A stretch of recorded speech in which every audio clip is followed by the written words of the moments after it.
মালতীবালা বালিকা বিদ্যালয়, কবি জয় গোস্বামী। বেণীমাধব, বেণীমাধব, তোমার বাড়ি যাব।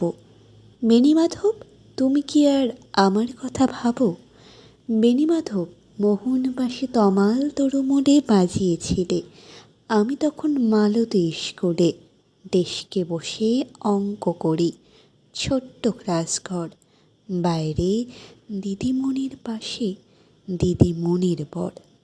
আমি তখন নবম শ্রেণী, আমি তখন শাড়ি। আলাপ হলো বেণীমাধব সুলেখাদের বাড়ি।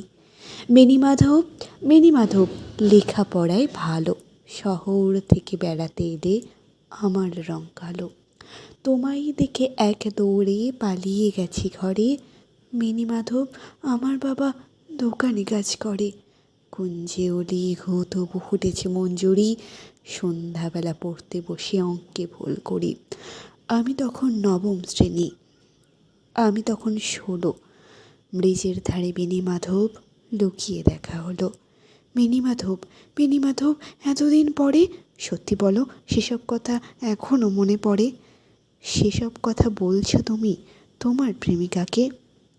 আমি কেবল একটি দিন তোমার পাশে দেখেছিলাম আলোর নিচে অপূর্ব সে আলো। স্বীকার করি দুজনকেই মানিয়েছিল ভালো। জুড়িয়ে দিল চোখ আমার, পুড়িয়ে দিল চোখ। বাড়িতে এসে বলেছিলাম ওদের ভালো হোক। রাতে এখন ঘুমোতে চাই একতলার ঘরে, মেঝের ওপর বিছানা পাতা, জ্যোৎস্না এসে পড়ে। আমার পরে যে মন ছিল চূড়াপথার বাঁকে, মিলিয়ে গেছে জানি না আজ কার সঙ্গে থাকে। আজ জুটেছে, কাল কি হবে? কালের ঘরে শুনি আমি এখন এই পাড়ায় সেলাই দিদিমণি। তবু আগুন, বেণীমাধব, আগুন জ্বলে কই? কেমন হবে আমিও যদি নষ্ট মেয়ে হই?